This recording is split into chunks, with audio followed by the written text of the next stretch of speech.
ہم سب کو طرح طرح نعمتوں سے نوازا ہے۔ ہمارے اوپر لازم یہ ہے کہ ہم اٹھتے بیٹھتے چلتے پھرتے سوتے جاگتے ہر وقت اس کریم خدا کو یاد کرتے رہیں اور اس کا شکر ادا کرتے رہیں کہ کریم خدا تیرا شکر ہے کہ تو نے ہمیں انسان بنایا ہے، تیرا شکر ہے کہ تو نے ہمیں اپنا محبوب محمد مصطفیٰ عطا فرمایا ہے، تیرا شکر ہے کہ تو نے ہمیں رمضان المبارک کا برکتوں والا مہینہ عطا فرمایا ہے۔ یا اللہ تیرا شکر ہے کہ تو نے ہمیں اپنا کلام قرآن مجید فرقان حمید عنایت عطا فرمایا ہے۔ یعنی کہ چلتے پھرتے جاگتے بیٹھتے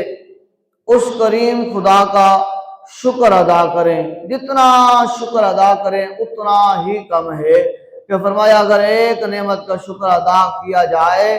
ساری زندگی تو گزر سکتی ہے، پر اللہ تبارک و تعالیٰ کی دی ہوئی ایک نعمت کا صحیح معنوں میں کما کا حق ہو وہ حق ادا نہیں کیا جا سکتا، کیونکہ یہ نعمت بڑی ہے اور ہماری زندگی کم ہے۔ یہ نعمت بہت بڑی ہے، یہ ہماری زندگی کی سانسیں بہت کم ہے، ہماری زندگی کی سانسوں کی ڈوری بہت تھوڑی ہے، لیکن اللہ تبارک و تعالیٰ کی جو نعمت ہے وہ بہت بڑی ہے، لہذا جتنا شکر ادا کیا جائے اتنا کم ہے۔ کریم خدا کا شکر ادا کرنے کے بعد امام الانبیاء محبوب کبریاء حضرت محمد مصطفیٰ صلی اللہ علیہ وآلہ وسلم کی ذات پر درود و سلام پڑھے، کیونکہ امام الانبیاء صلی اللہ علیہ وسلم کے لیے اللہ تبارک و تعالیٰ نے اس کائنات کو بنایا، سجایا، سنوارا، چلایا۔ کیوں کہ اللہ تبارک و تعالیٰ نے اپنے محبوب کو بنایا اور بنا کر فرمایا کہ جس نے میں خدا کی بارگاہ میں مقبول ہونا ہے وہ میرے محبوب محمد مصطفیٰ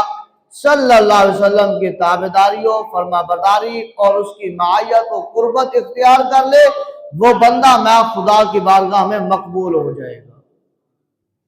وہ پھر چلے گا زمین پر، اس کی مقبولیت اللہ کے ہاں اس قدر ہوگی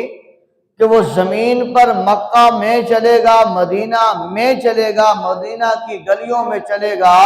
پر اس کے قدموں کی آہٹ آسمانوں پر سنائی نہیں دے گی،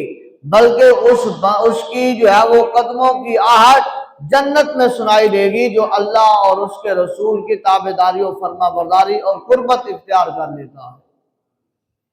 اور فرمایا اسی طرح جو محبوب علیہ السلام کی قربت اختیار کرتا ہے، تابعداری و فرما برداری میں زندگی گزارتا ہے، فرمایا وہ زمین پر بیٹھ کر وہ لباس پہنتا ہے، وہ جو لباس ٹاٹ کا پہنتا ہے محبوب کی فرما برداری و اطاعت کی وجہ سے، تو فرمایا اللہ تبارک و تعالیٰ کو اس کا عمل اتنا پسند آتا ہے، اتنا پسند آتا ہے کہ کریم خدا فرما دیتا ہے فرشتوں میرے اس محبوب نبی کا غلام صدیق جو ہے وہ یہ لباس پہن رکھا ہے، میں خدا چاہتا ہوں کہ تمہارا لباس بھی اسی طرح ہو۔ فرمایا یہ مقام، یہ مرتبہ، یہ منزلیں یہ کب ملی؟ جب وہ حضور علیہ السلام کی پاک بارگاہ میں بیٹھے، حضور علیہ السلام کی اطاعت و فرما برداری میں انہوں نے وقت گزارا اور اپنی خواہشوں کو انہوں نے ترک کیا۔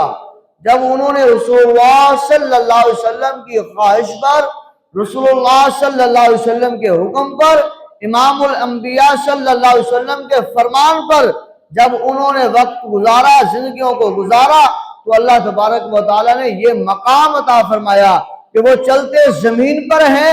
آہٹیں جنتا میں سنائی دیتی ہیں، وہ پہنتے زمین پر ہیں، ان کا لباس اللہ کو اتنا پسند آتا ہے کہ وہ لباس فرشتے بھی پہنتے ہیں۔ فرمایا وہ چلتے بولتے زمین پر ہیں، اللہ کو اتنا پسند آتے ہیں کہ اللہ ان کے بولنے کو قرآن بنا دیتا ہے، وہ رائے دیتے زمین پر ہیں۔ محبوب کی پاک بارگاہ میں کافی مرتبہ